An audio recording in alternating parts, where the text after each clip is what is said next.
Olá, olá, turma! Como tá a cabecinha de vocês por aí? Eu espero que vocês estejam muito bem. Eu sou o Sad Nerd e esse é mais um Argonauta de uma Mente Confusa, o seu podcast de reflexões, pensamentos aleatórios e coisas que eu penso durante a noite que eu provavelmente deveria deixar na minha cabeça, mas eu resolvi gravar um podcast.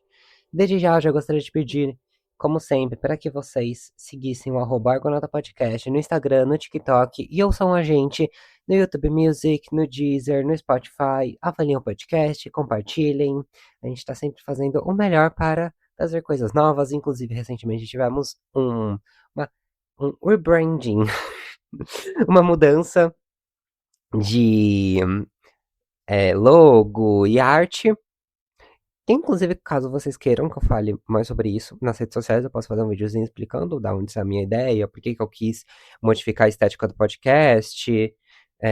Enfim, simplesmente estava achando que assim, ai, gostei de como os posts estão ficando e aí quis adequar tudo isso. Mas eu explico como foi o processo criativo, o processo criativo também da própria musiquinha de introdução e de encerramento, que fui eu que fiz. Enfim, comentem lá o que vocês acham. Vamos para o episódio de hoje, que provavelmente vocês devem ter ficado tipo, mas uai, que porra é essa que o Sadzinho vai falar no episódio de hoje? Bem, galera, o tema do episódio é por que o superpoder perfeito nunca é aleatório? Eu fico pensando, toda vez que eu assisto, eu gosto muito de coisas de super-herói, coisas com poderes. Eu acho que eu não sou o único, né? E acho que é um pouco óbvio também que, né, sou nerd. Acho que o vulgo de nerd é um pouco autoexplicativo. Enfim, eu sempre, enquanto consumia esses conteúdos, ficava pensando o porquê o poder da pessoa parecia tão complementar com as necessidades dela. É claro que a gente tem aqui uma própria questão narrativa, né? Então, para que as necessidades da pessoa sejam supridas, o superpoder dela, né, acaba aparecendo como uma possibilidade de suprir essas necessidades. Mas eu fico pensando, principalmente recentemente assistindo bastante anime e tal, que inclusive é alguma coisa que eu venho consumindo bastante, né? Voltando a consumir bastante, é o porquê superpoderes adquiridos pelos personagens parecem ser uma extensão da personalidade das próprias experiências pessoais desses personagens. E aqui eu acho que a gente precisa fazer uma distinção entre quem adquiriu os poderes e quem nasceu com os poderes, que pra mim isso tem uma grande mudança em como a personalidade das pessoas, desses personagens vai ser construído. E aqui eu não tô falando de uma questão individual, de uma construção, ai, como que a Marvel faz, como que a DC faz, mas como que geralmente, tanto em animes quanto em super-heróis, dadas, claro, os recortes socioculturais, né? Então, por exemplo, o anime a gente tá falando de algo produzido no Oriente e que tem toda outra construção narrativa, mas eles têm semelhanças na forma como eles são construídos, principalmente nessa distinção entre personagens que nascem com poderes e personagens que obtêm esses poderes depois. Vamos começar com personagens que nasceram com poderes. Por exemplo, os X-Men, eles têm essa personalidade a partir dos poderes que eles nasceram. Então, eles são influenciados pelas essas habilidades sobre-humanas deles, nessa construção de uma personalidade que o poder é algo central para compreender quem que esse personagem é. Então, você não consegue pensar a Tempestade como alguém que não controla o tempo. A Tempestade, ela, né, a Ororo, ela controla o tempo e ela cresceu aprendendo que isso fazia parte dela. O Noturno também, ele não é apenas um ser azul que se teletransporta. A aparência vai determinar a forma como o mundo reage a ele. Todo o preconceito que ele sofre, inclusive, por ter essa aparência, né, diabólica. Então, ele é visto como demoníaco, inferior e todas essas decorrências. Então dá pra gente ver que essa experiência de crescer diferente vai moldar a autoestima, as relações familiares, as amizades, os preconceitos, as formas de amar e de se relacionar. Por exemplo, quando a gente pensa em Invincible, né? O próprio Mark, ele vai ter uma relação diferente quando ele descobre os poderes, mas desde pequeno ele, né, tem essa coisa de quando eu vou ter os meus poderes. E, por exemplo, a Eve Atômica, né, a Atom Eve, vai ter uma relação diferente com os pais por causa desses poderes que ela desenvolve desde pequena. Então, ela ter esses poderes vai moldar toda essa forma como os pais vão se relacionar com ela. Então, é bem interessante como você dá essa relação de pessoas que sabem desde pequeno esse potencial sobre-humano que elas têm e como o mundo vai enxergar elas diferente por causa disso. Ou, por exemplo, se elas foram criadas dentro de um núcleo, né, que abraça essas habilidades, estão acostumados com essas habilidades, o impacto que as próprias essas habilidades específicas de cada um vai impactar dentro desse mundo. Então, por exemplo, principalmente nos X-Men, eu acho, os poderes eles são essas metáforas também, né, para raça, sexualidade, deficiências, neurodivergências. Então, eles vão funcionar também como esses marcadores da diferença. Eu acho que os X-Men fazem isso com maestria, né? Então, os próprios mutantes são uma classe, são um conjunto de pessoas que são subalternizados. Mas, por exemplo, quando a gente para pra pensar nas habilidades de Jujutsu Kaisen, né, que é um anime muito, muito interessante, inclusive recomendo que assistam, a gente tem também uma conexão da própria família e da própria ancestralidade. A personalidade deles vai também girar em torno da própria família e de uma herança. A identidade vai também ser impactada por essa expectativa familiar. Quando a gente pensa na Maki, por exemplo, por ela não ter um poder, que nem é esperado do Zenin, ela vai ser vista como uma desonra, um desvio, e toda a construção da personagem se dá exatamente por ela precisar usar óculos para poder ver as maldições, dela ter que usar as armas amaldiçoadas para poder lutar contra esses monstros, e como ela vai ser impactada, por exemplo, pela irmã dela ter uma habilidade, toda a família Zenin ser extremamente poderosa e ter toda essa herança de domínio e tal. Então, a, a presença de um poder ou a falta de um poder onde deveria haver a presença dele vai influenciar a forma como esse personagem vai ser visto por todo o núcleo e a forma como essa personalidade vai sendo moldada a partir disso. E é interessante que a gente consegue conectar isso com a própria teoria do estádio do espelho do Lacan, né, em que, basicamente, né, sendo bem sucinto, o bebê, ele se vê antes dele se olhar no espelho, né? Aqui a gente tem sempre aquela coisa, aquela metáfora, né? O bebê, ele se vê só, né? A gente só consegue se ver o próprio rosto num espelho ou numa superfície reflexiva. Mas, por exemplo, nesse momento eu estou gravando, eu consigo ver o meu braço, as minhas pernas, o meu tronco, mas eu vejo tudo separado. No momento em que esse bebê vai se ver no espelho, ele percebe: nossa, o meu braço direito tá junto com o meu braço esquerdo, junto com as minhas pernas, tipo, eu sou inteiro, né? Ele vai perceber essa integridade. E a mãe, aí chega a mãe e fala: ai, filho, filha, você, olha como você é bonitinho e tal. E aí vai brincar com o bebê. Então, o bebê nesse momento vai perceber que esse aqui sou eu. Essa coisa que eu via como quebrada, esse braço, essa perna, esse pescoço, na verdade eles são um só e isso aqui sou eu. Então é muito interessante a gente pensar nessa coisa também desses super desses, né, das pessoas com super habilidades, que elas vão se vendo como fragmentadas. Então ele é alguém de uma família, alguém com poder, e que nesse momento em que reconhecem ele como, ou não reconhecem ele como alguém daquele grupo, ele vai se ver como uma integridade ou não dentro daquilo. Então, por exemplo, o papel dos X-Men é muito importante nisso de reconhecer o mutante como alguém relevante. Então, ele vai pegar esses pedaços do bebê, fazer ele olhar no espelho e olha, esse daqui é você. você é importante, você é bonito, né? Os seus poderes não são um problema. Então, vai ver ele nessa integridade. E aí é que a gente já começa a ver como o, o reconhecimento ou a falta de reconhecimento vai moldar a personalidade e vai ter consequências na própria experiência do personagem. E aí a gente já consegue chegar a uma conclusão que é: a gente se constrói a partir de como a gente é visto pelo outro.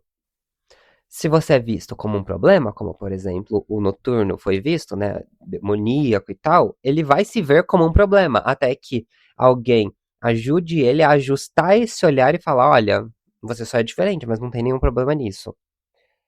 Agora, beleza, falamos de quem nasceu com poderes. E quem obtém esses poderes? Aí eu acho que a lógica, ela se modifica um pouco. Por quê? Eles são uma pessoa, aí vai ganhar esses poderes, e aí eles têm que reelaborar todo esse conhecimento que eles têm para construir uma outra pessoa. Ou, por exemplo, eles têm poderes, mas eles só reconhecem esses poderes depois. E aí eles têm que modificar toda essa persona que eles são para se ajustar a isso. Porque eles vão ter todo esse arco de readequação e vai ter essa segunda personalidade. Por exemplo, o Peter Parker, ele precisa descobrir quem ele é depois que ele foi picado pela aranha. O Bruce Banner vai precisar conviver com o Hulk. O Shazam vai continuar sendo uma criança tentando existir dentro de um corpo divino de um adulto superpoderoso. Então você tem essa relação do Peter Parker era um menino frágil, lá, perdedor, que sofria bullying, aí ele vai receber a picada e ele vai virar um amigo da vizinhança, que utiliza isso para ajudar as pessoas, ele vai ter super força e tal, mas aí chega essa crise da identidade de até onde é o Peter Parker, até onde é o Homem-Aranha. Quem é quem? E é interessante como essa relação se dá, porque você tem uma quebra entre o Homem-Aranha, que é visto como um cara super amigável, engraçadinho, que todo mundo gosta, e o Peter Parker, que é um nerdola, isolado, muito inteligente, mas que é meio esquisitão. E como as duas pessoas não são pessoas diferentes, são a mesma pessoa, só que são papéis diferentes da mesma pessoa, e a gente vai chegar nesse ponto. Mas você tem todo esse arco de readequação de, ok, eu era uma pessoa, eu tenho poderes, e quem sou eu agora?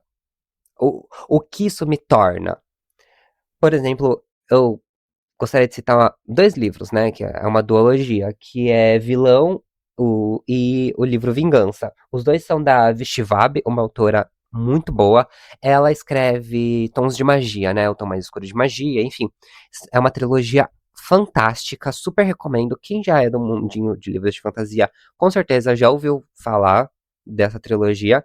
A Vishvab, ela é incrível na construção de fantasias. Eu acho que em Vilão e Vingança, ela faz essa conexão exatamente que eu tô tentando fazer aqui, que ela vai falar que existem pessoas que ao passar por experiências de quase morte, eles vão obter alguns poderes. Então você tem o Victor Vale, por exemplo, que ele vai é, né, ele é um estudante de medicina ali, que ele tá estudando junto com o amigo dele, como que, né, isso funciona, porque eles veem alguns estudos, tal, e aí eles fazem os testes neles mesmos e eles obtêm esses poderes. Então, um deles vai morrer numa cadeira elétrica, e aí ele volta, e ele tem esse poder de suprimir a dor dele e infligir a dor nos outros, porque a cadeira é elétrica, né? Então esses impulsos elétricos, ele vai controlar os impulsos elétricos em outra pessoa. E o amigo dele, que vai virar o vilão da nesse contraponto dele, então não necessariamente vai ter um herói e um vilão, é um pouco mais complexo que isso, mas vamos colocar nessas linhas gerais. Ele vai se tornar invencível. Ele não vai conseguir ser machucado de nenhuma forma. Então vão tentar machucar ele, vão tentar cortar ele e, tipo, ele consegue crescer, os membros dele crescem de novo. Uma coisa bem Deadpool mesmo. E aí a gente vai E aí ele morre, se não me engano, congelado, numa banheira de gelo. Mas, ao longo dos livros, a gente vai entendendo como se dá isso e que ele não sente dor porque na infância ele foi torturado pelo pai. Porque o pai chicoteava ele e tal. E, e ele se machucava muito, ele estava sempre ferido. E quando ele obtém esses poderes, é exatamente o poder dele é não ser mais machucado. Ele não tem mais ferida. E eu acho muito interessante como isso vai se expandindo para outros personagens. Você tem, por exemplo, a menininha que morre congelada e aí ela consegue. E aí ela fica com medo de morrer e de perder a irmã. E aí ela consegue trazer as pessoas de volta à vida. Outra, ela morre num incêndio que o marido mafioso dela né, queimou lá a casa. E aí o poder dela é derreter as coisas, porque ela tem quase um toque de Midas ao contrário. Então ela destrói as coisas. E que essa vai ter uma conexão muito intrínseca entre a forma com que você morreu e o poder que isso vai desencadear em você esses últimos pensamentos que você teve, né? Eles vão falar muito de como os seus últimos pensamentos vão influenciar os poderes que você vai obter. E aí torna uma ligação muito interessante de como esse trauma vai reorganizar a pessoa. E a gente consegue trazer isso muito para a vida real, de como a gente tem que reelaborar um trauma que a gente passa para que a gente se torne uma nova pessoa. Só que essa reelaboração deles é feita a partir de um poder que eles obtêm. Então eles têm que se reconhecer como uma outra pessoa a partir do momento em que eles obtêm esse poder. Na vida real, a gente tem que reelaborar o nosso trauma a partir de uma pessoa que a gente já não se reconhece mais, né, depois que a gente sofre esse trauma. E uma coisa interessante vai acontecer, né, parecida, com JoJo's Bizarre Adventure, que é um outro anime, que eles vão ter os stands, que são esses suportes, né? Que eles são projeções mentais dos personagens. Então, por exemplo, a forma com que eles vão lutar, o poder, o nome, a aparência, vai falar muito sobre o próprio usuário. Então, se o usuário é um homem, o stand vai ser um homem. Mas ele vai ter uma aparência parecida ou vai ser muito semelhante ao poder que ele tem. Então, se o personagem é baixinho, o stand é baixinho também. E o poder vai estar muito parecido com a personalidade da pessoa, porque é uma manifestação mental do próprio personagem. E as evoluções que esse stand vai tendo vem junto com o amadurecimento da própria pessoa. Conforme ela vai se descobrindo mais e se conhecendo mais, ela vai desbloqueando novos potenciais desse stand.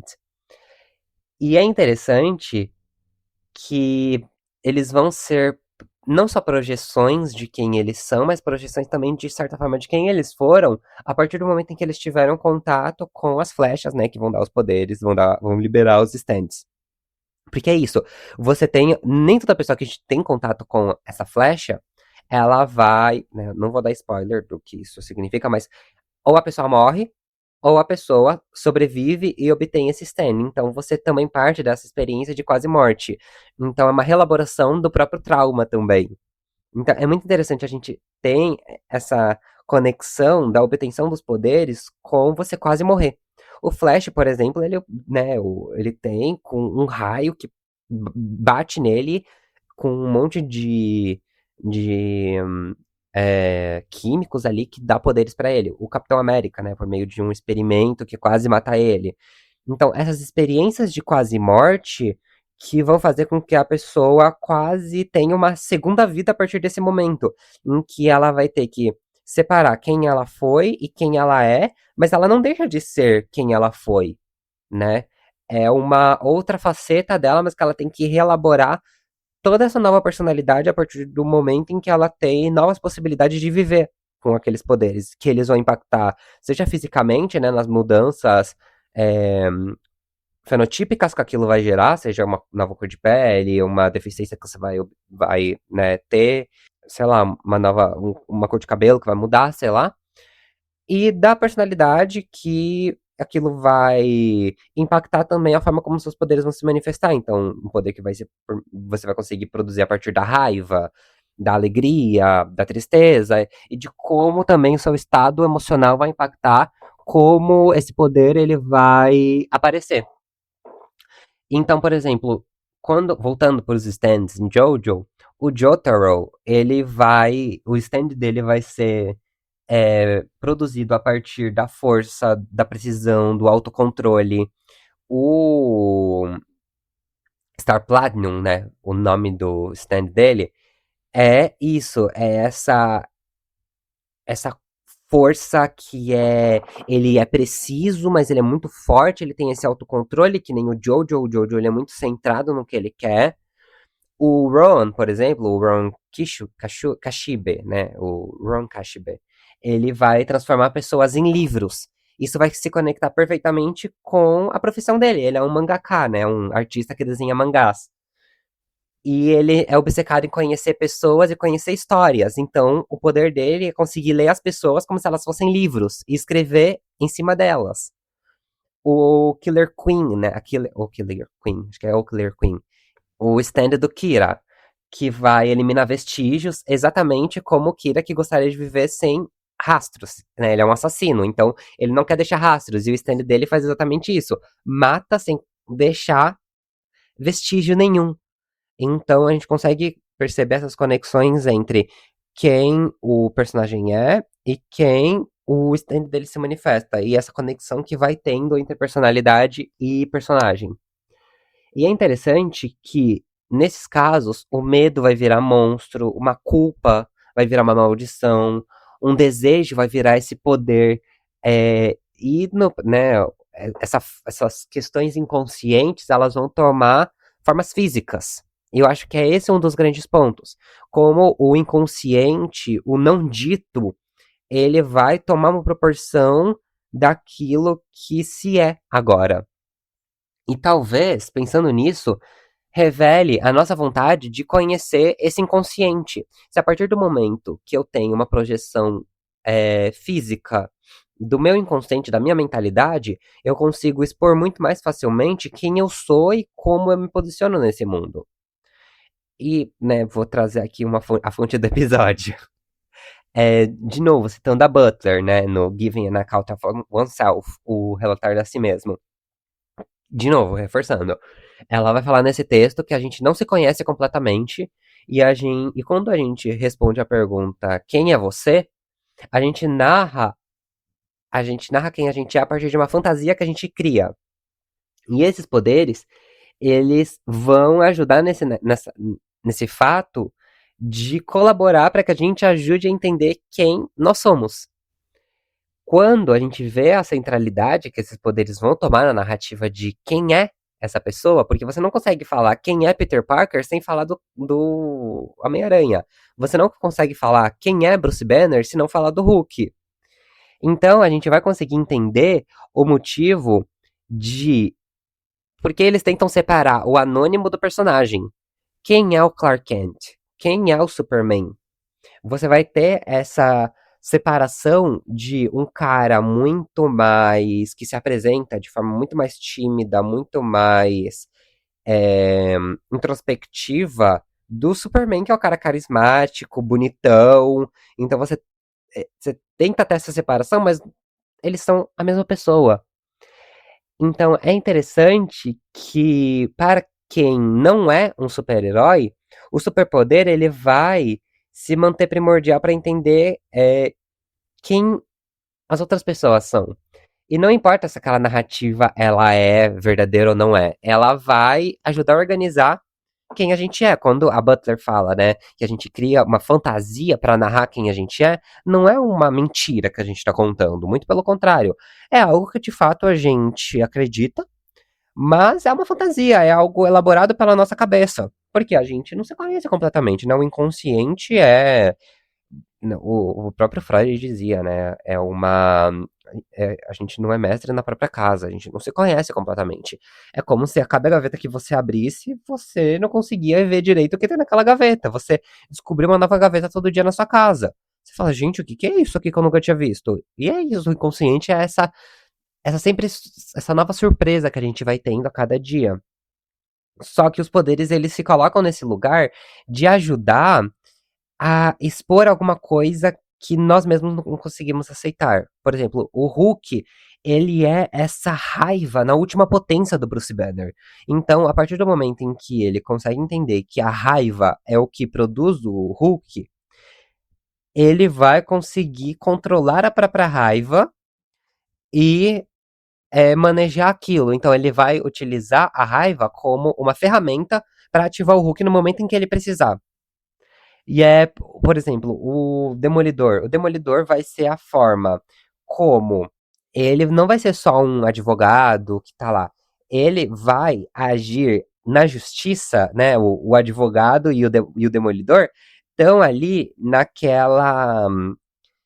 naquele duplo papel da pessoa que defende e da pessoa que pune. Então ele vai ter essa dupla figura e que também ele é visto, por um lado, como as pessoas, porque ele é cego, né? Então vai ter essa visão do exterior de ele é cego, então ele é indefeso, mas ao mesmo tempo ele é o demolidor.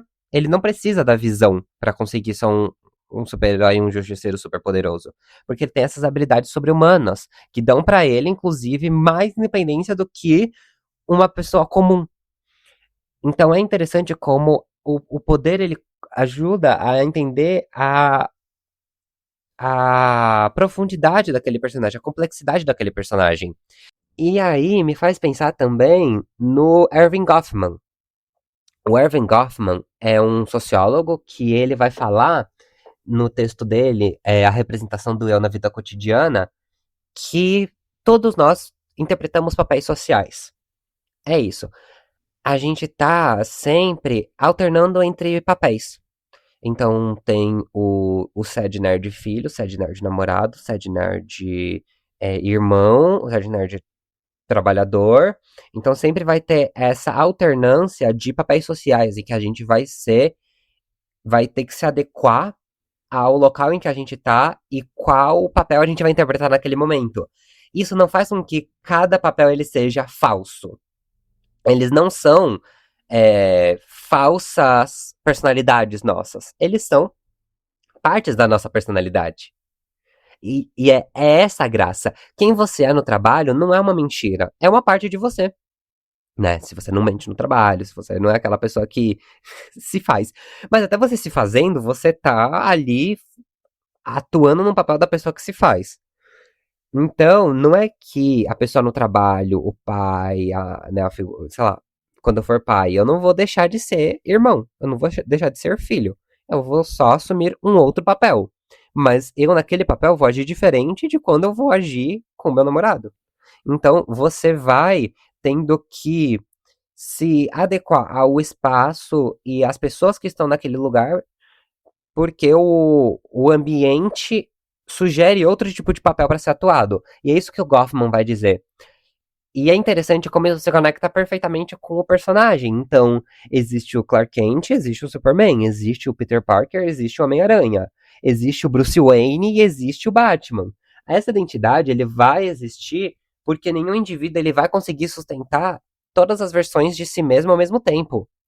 Então, o Homem-Aranha, ele precisa do Peter Parker. E o Peter Parker precisa do Homem-Aranha, porque você não vai conseguir sustentar esse papel social por muito tempo, e nem você vai conseguir sustentar os dois ao mesmo tempo. Porque quem o Homem-Aranha não é necessariamente tudo que o Peter Parker é. Eles são, entre muitas aspas aqui, tá? Pessoas diferentes, mas que são complementares. Então, um precisa do outro para sobreviver, mas eles não conseguem se sustentar ao mesmo tempo. É tipo você tentar sair com o seu namorado, a sua mãe e os seus amigos. Você tem um conflito ali de tipo, tá, tentar agir com o seu namorado ao mesmo tempo que você agir com seus amigos, você age com a sua mãe, você tem aquele conflito ali de tipo, aquela estranheza de quem sou eu aqui? Porque você tenta ficar alternando entre papéis e ficar conciliando os papéis ao mesmo tempo. Ainda mais quando, tipo, você tenta conciliar grupos de pessoas que nunca interagiram junto ao mesmo tempo. Então, tipo, primeira vez que seus amigos vão conhecer a sua mãe, sua mãe vai conhecer seu namorado vai conhecer seus amigos. Você tem que lidar com tudo aquilo ao mesmo tempo e você nunca teve essa experiência antes, é bizarro, porque você tá tentando conciliar personalidades que muitas vezes são até contrastantes uma das outras. Então, com seu namorado você é fofinho, com seus amigos você é o engraçadão otário. Como que você vai ser o engraçadão otário fofinho? Tipo, você tem um contraste ali, uma complexidade. Inclusive, voltando aos super-heróis, o uniforme ele ajuda nessa, nessa ajuda da mudança, né? Quando você coloca aquela roupa, o Peter Parker não é mais o Peter Parker, ele é o Homem-Aranha. Até que quando ele chega em casa, ele tira a máscara, porque ele já não é mais o Homem-Aranha. Ele é o Peter Parker. No momento em que você tira a máscara, você mudou o papel que você tá atuando. E por mais que as personalidades sejam complementares e um precise do outro, e que o poder ajude a entender quem aquela pessoa é, você tem ali uma alternância de papéis. E aí vem um ponto muito interessante que eu fiquei pensando, e que eu fico pensando, é que talvez os superpoderes eles vão revelar menos sobre os personagens e mais sobre a gente, como sociedade. Porque a gente também tenta explicar quem a gente é através de metáforas. Então, quando a gente fala, eu tenho sangue quente, eu sou uma pessoa explosiva, ai, eu, sei lá, tenho dificuldade para me abrir. Na ficção, essas metáforas, elas vão deixar de ser só figuras de linguagem para tomar uma forma física. Então, eu tenho sangue quente vai ser fogo. Ai, eu tenho dificuldade de me abrir. Vai ser a pessoa que ela vai conseguir se multiplicar. Então, os superpoderes, eles vão tornar visível aquilo que na vida real a gente só vai conseguir mostrar simbolicamente. Então, quando você fala que você é uma pessoa difícil de se lidar, na ficção você seria uma pessoa que, sei lá, tem essa dupla personalidade ou sei lá, até a figura do lobisomem, então, que perde o controle fácil. A pessoa que tem sempre que se colocar numa posição de autocontrole. Então, os poderes eles vão ter essa ajuda de organizar e tornar visível uma parte de quem nós somos que a gente não tem acesso tão fácil.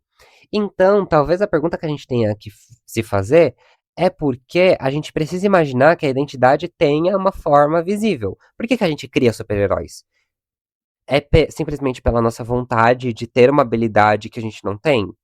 De poder voar, manipular as coisas sem tocar, virar outra pessoa, ou a gente tem vontade de expor de forma visível aquilo que a gente não consegue mostrar. Porque assim, ninguém consegue mostrar uma insegurança, um trauma ou um desejo de forma física, mas os superpoderes eles são exatamente isso. Tudo vai ser transformado em raio, fogo, sombra, fantasma. O invisível ele vai ganhar um corpo. A raiva vai virar fogo.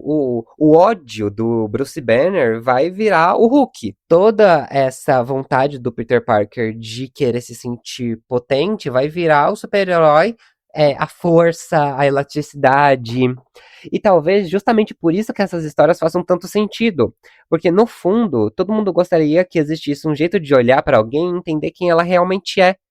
Porque quando a gente pensa em uma personagem que tem poder de fogo, a gente pensa em alguém explosivo, alguém descontrolado, alguém que gosta de queimar. Quando a gente pensa em alguém que controla a água, é alguém que tende a ter uma personalidade serena. Então, por exemplo, o Avatar, ele mostra muito isso, né? Os monges que controlam o vento, eles precisam ser calmos, eles precisam focar na respiração. A Nação do Fogo é todo mundo meio explosivo, meio descontrolado. A água, eles têm que se manejar entre a fluidez da água e a força do gelo. E até uma certa crueldade do bloodbending, né, da manipulação do sangue. A terra, eles são a forma como eles vão se comportar é muito mais bruta, porque é rocha. Para você cortar a rocha, você tem que ser mais bruto. Então, como essas personalidades vão se moldando a partir do momento em que você tem um elemento diferente para controlar. E o Avatar, ele aparece exatamente nisso, se a gente for parar pra pensar. Como ele tem que alternar entre fogo, água, ar, terra, e juntando esses elementos ao mesmo tempo em que ele tem que aprender como controlar eles individualmente, ele tem que saber como controlar eles ao mesmo tempo. E como isso vai fazer com que ele seja tão poderoso, não só porque ele controla os elementos, mas porque ele consegue se controlar de uma forma que ele vai demonstrar esses sentimentos de forma simultânea. Então, é interessante como aqui de novo a gente tem essa metáfora do elemento para uma um traço da personalidade. E para quem não tem poderes nessas histórias, vai se sentir incompleto. Então é muito comum a pessoa se sentir impotente. Mas não só, né, pela clara impotência que você se sentir indefeso em frente a uma pessoa que tem um poder de destruir você. Mas talvez a gente poderia pensar que é por não conseguir expor uma parte de si mesmo, não ter essa ferramenta adicional para narrar a própria história, para narrar quem ela de fato é. Ao mesmo tempo, você tem uma tensão interessante entre os próprios personagens que o poder não necessariamente vai ser só uma extensão de si mesmo, mas ele também vai criar novos conflitos dessa pessoa. Então, o Homem-Aranha não vai resolver todos os seus problemas. O Peter Parker não vai resolver todos os seus problemas a partir do Homem-Aranha, mas vai surgir novos problemas com isso. Nos X-Men, os poderes eles vão aumentar a sensação de exclusão que eles vão sofrer. Em Jujutsu Kaisen, por exemplo, as técnicas amaldiçoadas também vão aprisionar alguns personagens nas expectativas que os clãs deles têm.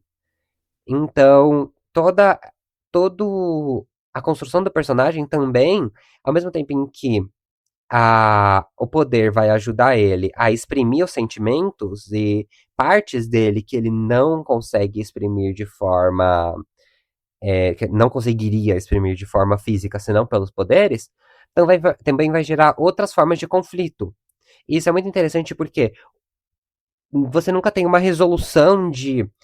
O poder, ele fornece uma completude pro personagem, mas ele fornece uma outra complexidade pro personagem.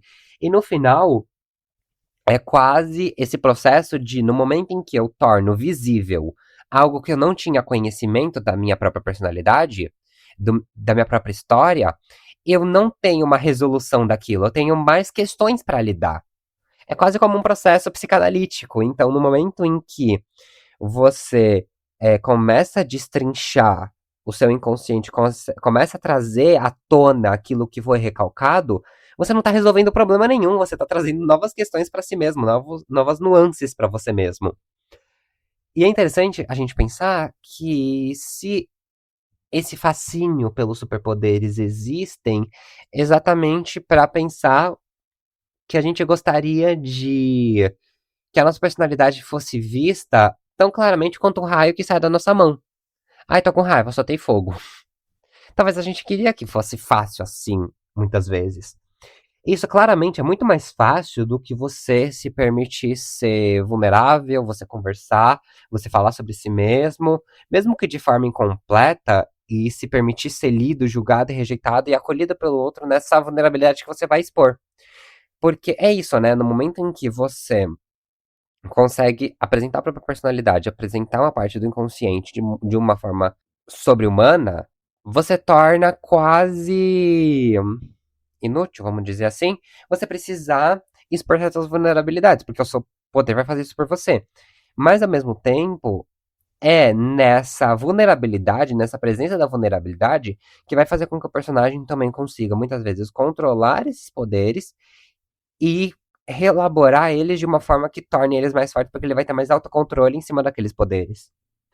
Então, talvez o verdadeiro desejo dos personagens sem poderes não é apenas ter a habilidade, mas o desejo de que exista alguma coisa que seja capaz de revelar de forma óbvia quem eles realmente são. E que talvez esse seja um desejo bastante humano, na verdade. Porque na vida real, a gente também passa a nossa existência tentando encontrar uma forma visível daquilo que a gente é. A arte, por exemplo, é uma tentativa disso, de mostrar para o mundo e até mostrar para nós mesmos, né, de uma forma visível quem a gente é. Só que não é uma questão só de ser reconhecido e ter recursos adicionais para mostrar, tentar resolver esses problemas diários, né? Simplesmente, se eu voasse, as coisas seriam mais fáceis. Mas ser visto de uma forma verdadeira, ter uma parte que é obscura e complexa, mostrada de uma forma muito clara, muito limpa. Acho que parte um pouco daquele conceito da inteligibilidade, né? Que é você compreender quem você é sem você precisar explicar tudo. Aquilo que é inteligível é aquilo que você consegue explicar sem que seja necessariamente claro. Então não é necessariamente que esses personagens eles vão ficar mais simples porque os poderes vão ajudar a explicar quem eles são. É que os conflitos deles vão gerar quase uma gramática visual. Uma forma bonitinha, né? Vamos colocar assim. E é isso, ao mesmo tempo em que eles vão continuar complexos, a complexidade deles é um pouco mais visível, é um pouco mais clara de se ver. E também tem um paradoxo bonito que a gente consegue ver aí. Mesmo quando os poderes vão revelar quem eles são, muitos personagens ainda vão continuar usando máscaras, identidades secretas, e né, continuar escondendo as habilidades que eles têm. Mas a gente consegue pensar isso também que no momento em que a gente sugere que ser visto e ser compreendido não são a mesma coisa, você a gente consegue ampliar essa visão, porque eles têm o ódio vira fogo, mas o seu ódio vira fogo não significa que as pessoas que estão vendo fogo vai entender que você tá com ódio. Então, entende como a raiva do Bruce Banner vai virar o Hulk, mas nem todo mundo que vê o Hulk vai entender que o Bruce Banner tá com raiva, ou porque o Bruce Banner tá com raiva. Ao mesmo tempo em que você é visto, você não é necessariamente compreendido. Por mais que você seja reconhecido por aquilo, você não é totalmente visto dentro daquilo. Mas é aquela, né? Mesmo que os X-Men eles são mutantes, eles são vistos como mutantes, todo mundo sabe que eles são mutantes, não significa que as pessoas entendam os medos e os sofrimentos que eles passam por ser mutantes. No fundo, os superpoderes eles talvez sejam essa fantasia de que exista uma linguagem capaz de traduzir de forma quase intacta e perfeita o que a gente sente dentro de nós mesmos. Né? Quem nunca pensou, se eu tivesse um superpoder, qual seria? Eu teria poder da água porque eu gosto de nadar. Eu teria poder de fogo porque eu sou irritado. Eu tenho vontade de voar porque eu quero ser livre. O poder, ele acaba sendo uma extensão da nossa própria personalidade e acaba mostrando a complexidade de quem nós somos, mas ele também é contraditório, porque ele também vai trazer algo que não é necessariamente fácil de ver de uma forma visível. Por fim, eu acho que é isso. O quanto a gente tem esse sonho de ter poderes e o quanto a gente admira essas obras super fantásticas, com seres mágicos, com personagens super poderosos, né? As pessoas olham e falam: Nossa, eu queria ser o Superman, eu queria nada poder me machucar, ter visão de calor, ter sopro de gelo, ser super forte, né? Ter uma super velocidade, mas por quê? Porque no final o Superman ele é frágil. Ele pode ser muito forte fisicamente, mas ele é emocionalmente frágil, né? Ele perdeu a família inteira, ele perdeu tudo. Então, aquilo também é quase uma metáfora para a armadura que ele veste. E que poucas pessoas têm acesso ao verdadeiro né, ao Clark Kent, quem é por trás do Superman. Enfim, acho que é muito interessante e essa reflexão que me fez pensar de, cara, os poderes dos personagens são extensões das próprias personalidades, então o quanto é legal que eles consigam mostrar quem eles são, de certa forma, a partir desses poderes. Enfim, eu acho que eu viajei bastante nesse episódio.